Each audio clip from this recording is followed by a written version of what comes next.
disolución de la ex Yugoslavia. El contexto fueron 1425 días de asedio en el que no solo los niños, sino en general la población civil protegida sufrió. Estamos hablando de un concepto en el que se engloba a niños, a menores de edad, a mujeres encintadas, a ancianos y personas enfermas o heridas producto de la guerra. Además, hay que recordar que el impacto que tiene el asedio, este método de guerra, es realmente preocupante por las consecuencias. Por ejemplo, el hambre como método de guerra viene a ser incluido, las enfermedades, el desabasto, bienes de primera necesidad, bienes relacionados al cuidado de la salud. Es por eso que consideramos que es pertinente enfocarnos especialmente en uno de los grupos pertenecientes a la población civil más vulnerable y que más atención merece, como son los niños y niñas, y la repercusión que ha tenido estos, y además gozo de la suerte de tener trabajos más recientes que los han estudiado. En relación a lo que vendría a ser el impacto, hemos escogido, o mejor dicho, hemos seleccionado lo que vendrían a ser casos relacionados a la violencia, a la privación extrema, que han afectado la misma supervivencia temprana de estos menores, el desarrollo tanto físico como psicológico, y por ende también lo que vendría a ser el bienestar psicosocial, es decir, la forma en la que estas personas en su momento interactuaron con otros niños y otros adultos, en un contexto como lo fue el asedio de Sarajevo. El objetivo de nuestro trabajo es analizar el impacto y las limitaciones tanto por parte del VIH y el VIH en la protección en estos asedios que, como señala la diapositiva, han sido aproximadamente 4 años. La justificación es entender el impacto y asimismo intentar tener perspectivas para mejorar lo que vendría a ser el VIH y el VIH en estos contextos. La metodología es general, intentamos abarcar tanto lo que vendría a ser el apartado jurídico, hemos utilizado el término jurídico dogmático, y por otra parte el término sociojurídico, es decir, incluir a la sociología como un medio para poder comprender con mayor cabalidad este fenómeno.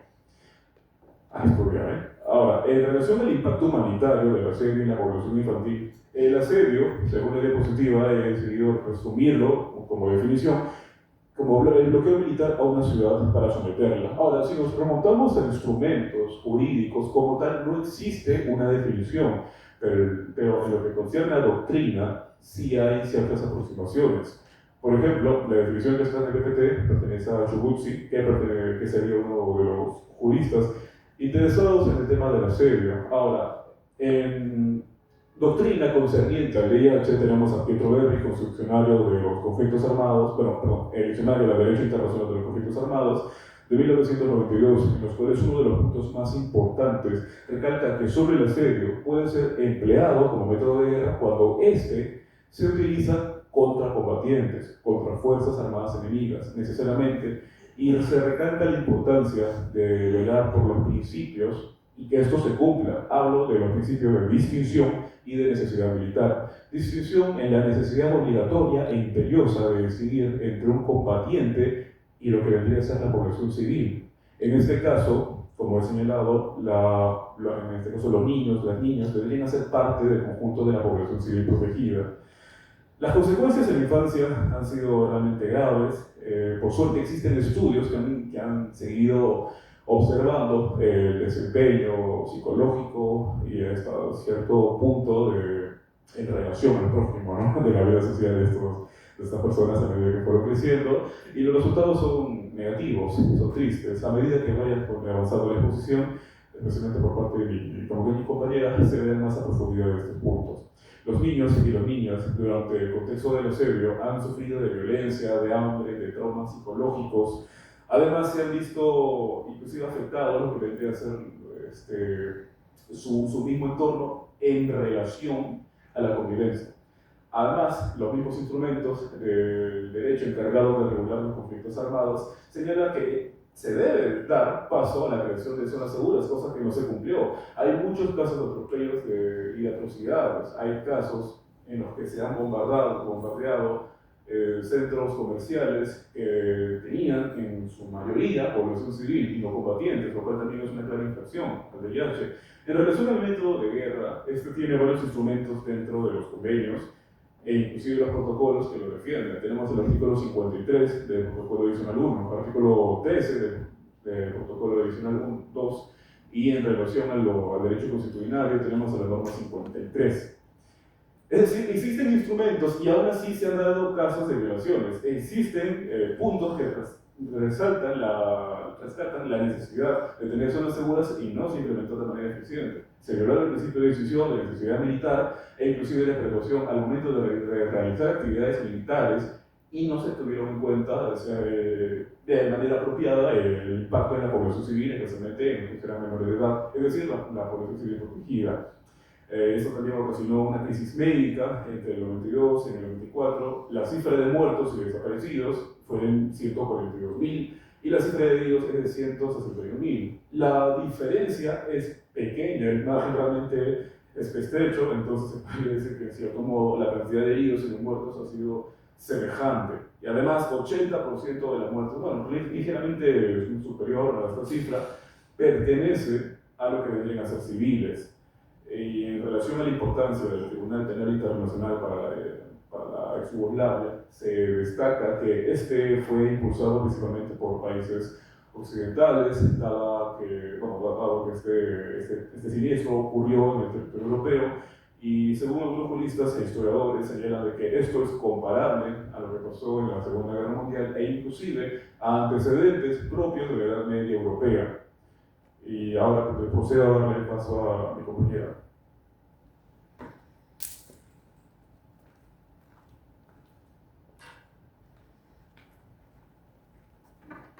Respecto a los desafíos de la protección de la infancia durante el asedio, vamos a hablar acerca de cómo estos se presentan en diferentes perspectivas y en distintos momentos. En primer lugar, vamos a observar que hay una restricción del acceso al poder estar en medio de esta zona que, bueno, se encuentra asediada, tal como lo dijo mi compañero. El tema con el asedio es que es solo legal cuando se trata de tener un impacto en relación a quienes actúan de manera directa en las hostilidades. No obstante, el asedio en Sarajevo impactó de forma directa a la población vulnerable que es especialmente protegida, en este caso los niños, niñas y adolescentes. Ante ello vamos a ver cómo también las fuerzas serbio-bosnias impiden el acceso a convoyes humanitarios. Ante ello, el derecho internacional humanitario, más conocido como DIH, implica que en los diferentes instrumentos que menciona, como por ejemplo en el Cuarto Convenio de Ginebra, en su artículo 23, habla cómo se debe dar especial prioridad a poder acceder a la asistencia humanitaria. Ante ello, surge la necesidad inclusive de poder permitir que los estados conlleven a dicha asistencia humanitaria y que si es necesario, en caso lo vienen así, ellos puedan controlar de cierta manera cuáles son los convoyes que ingresan o no al territorio. Esta cuestión no ocurre dentro de el asedio de Sarajevo, sino que se niega la asistencia humanitaria hacia los civiles que se encuentran dentro del territorio. Asimismo, la resolución 46-182 de la ONU habla acerca de la coordinación y la asistencia humanitaria de emergencia a las poblaciones en medio del asedio. Ante ello, los estados tienen como obligación brindar dicha asistencia humanitaria bajo los principios de tanto humanidad, imparcialidad y neutralidad, cuestión que claramente no se aplica en el presente caso en el asedio de Sarajevo. Por otro lado, vamos a ver que estas acciones la suma de estas acciones conlleva a que carezcan alimentos y medicinas esenciales para el acceso de niños, niñas y adolescentes. Asimismo, vamos a ver que hay una inseguridad para el personal humanitario que intenta acceder a estas zonas asediadas, puesto que, según inclusive lo que hemos estado viendo en relación al VIH, en el artículo 71 del protocolo adicional primero, se indica que el personal humanitario debe de ser tanto protegido como respetado por las partes del conflicto. Esto no se aplica en el presente caso, o bueno, no se respeta en el presente caso, puesto de que tanto francotiradores como bombardeos serbios bosnianos se dirigen y tienen como objetivo principal incluso a los convoyes humanitarios. Esto conlleva que las diferentes operaciones humanitarias que estaban dirigidas a llevar suministros esenciales, medicinas, alimentos a niños, niñas y adolescentes no tengan el impacto deseado y como tal no puedan ayudar a esta población especialmente protegida. Por otro lado, vamos a ver cómo la destrucción de infraestructura tan importante es realizada en medio de este contexto. Se ha visto que aproximadamente el 35% de instalaciones médicas en Sarajevo fueron destruidas. Esto tiene clara importancia y viola lo que viene a ser el Protocolo Adicional Segundo en su artículo 12, que indica que se debe de respetar los bienes civiles y más aún cuando se refiere a la asistencia humanitaria. Ello tiene un gran impacto a la forma en cómo los niños, niñas y adolescentes pueden acceder a atención médica esencial en medio del desarrollo del conflicto. Por otro lado, vamos a ver cómo hay una insuficiencia por parte de la respuesta de la comunidad internacional en medio de este contexto, puesto que, por ejemplo, en medio del mismo, en el año 1994, hay una ineficacia en las fuerzas de la paz, puesto que las fuerzas de mantenimiento de la ONU, más conocidas como UNPROFOR, tuvieron un impacto limitado en medio del conflicto, ya que no pudieron actuar de manera preventiva en medio de este, e incluso ello tuvo gran impacto en la forma como en el año 1949 se realizó la masacre del mercado de Marconi, conllevando inclusive a un total de 68 personas asesinadas, entre ellos la mayor parte de cantidad en civiles. Asimismo, vamos a ver cómo hay una intervención tardía de diferentes actores internacionales relevantes, como por ejemplo la OTAN, que tiene incidencia cuando ya está acabando el conflicto, en el año 1995, evitando de esta manera que su intervención sea de manera efectiva y que por tanto tenga un impacto positivo en medio de la resolución de dicho conflicto.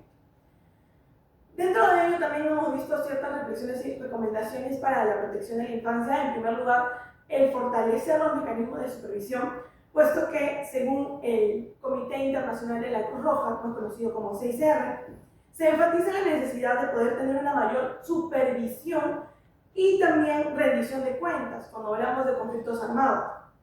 Ante ello, se debe de asegurar también la priorización infantil y un acceso a zonas seguras para esta población especialmente vulnerable. De ello vamos a ver que en el asedio hubo una falta de dicho acceso que permitió inclusive exponer a la población vulnerable a situaciones de alto riesgo. Inclusive en medio del asedio de Sarajevo vamos a observar cómo hubo reclutamiento de niños en medio de las hostilidades. Por otro lado, continuando con ello, vamos a ver que también se busca una implementación efectiva de los marcos legales, lo cual debe tener en cuenta la cooperación tanto entre los estados y actores internacionales importantes como el CICR. Vamos a observar también que el incumplimiento del VIH por las partes del conflicto conlleva, tal como lo dijo mi compañero, el ataque indiscriminado en los civiles, violando de esta forma el principio de tanto distinción que pide distinguir entre la población civil y aquellos que son objetivos militares, y también los bienes civiles importantes para ellos como las instalaciones médicas, colegios que también fueron bombardeados. Asimismo, vamos a ver cómo se utiliza el hambre como un método de guerra, cuestión que va en contra del artículo 54 del Protocolo Adicional Primero, pues hay una restricción deliberada de tanto alimentos y suministros esenciales que necesita la población en medio del conflicto.